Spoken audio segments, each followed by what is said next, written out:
আলাইকুম গাইস, আজকে কিন্তু আমার খরগোশকে আপনাদেরকে দেখাবো। খরগোশ তো আমরা সবাই চিনি, সুন্দর একটা প্রাণী। তো কয়েকদিন আগে আমি 2টা খরগোশের ভিডিও দেখছিলাম আমার চ্যানেলে। ওইটাতে প্রচুর প্রচুর ভিউ হয়েছে। কত মানুষ লাইক করেছে, কমেন্ট করেছে, কত মানুষ ভাই দেখেছে। তো আজকে আমাদের খরগোশটাকে দেখাবো। আমি নিজেও ভাবতে পারিনি যে এত খরগোশের ভিউ হবে। তো গাইস, আমি কিন্তু আরেকটা চ্যানেলে আমার খরগোশের ভিডিও দিতে যাব, তো আপনারা অবশ্যই দেখবেন। এখন দিনই দিব, কালকে বা আজকে দিতে পারি, কোনো বলা যায় না, এডিট করতে হয় তো একটু। তো গাইস চলেন, আমি বেশি না কথা বলে আমাদের খরগোশটাকে দেখানো যায়।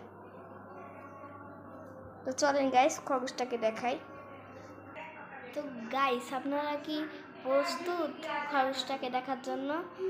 তো 3, 2, 1 গো! ভাই দেখেন গাইস আমাদের খরগোশটাকে, আসলে এই যে দেখেন গুলো আমাদের খরগোশ, এই দেখেন গাইস চাটছে, দেখেন ওই যে দেখেন গাইস চাটছে ভাই, চাটছে ভাই, এই যে দেখেন চাটে। শোনা বাবুটা চটো, তুমি অনেক চটো। ও মারে ভাই, কামড়ায় দেয় কে? এই ভাই কামড়ায় কে ভাই? চাটে কিন্তু কামড়ায়। তো এই যে গাইস দেখেন। তো গাইস, আপনারা কিন্তু আমার খরগোশকে দেখে নিলেন। আমাদের খরগোশটা কিন্তু অনেক সুন্দর, তাই না গাইস?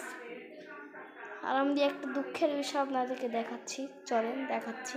তো গাইস দেখেন, আমাদের কতগুলো মাছ ছিল গাইস, সবগুলা মরে গেছে।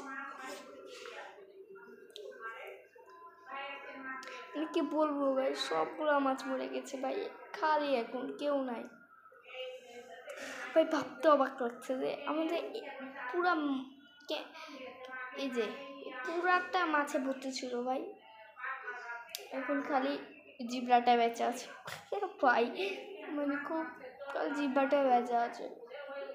জিব্বা জিব্বা জিব্বা না, এটা জেব্রা, টুকু চুকু জিব্রা, চুকু চুকু জিব্রা, জিব্রা না কেউ কি জানি না।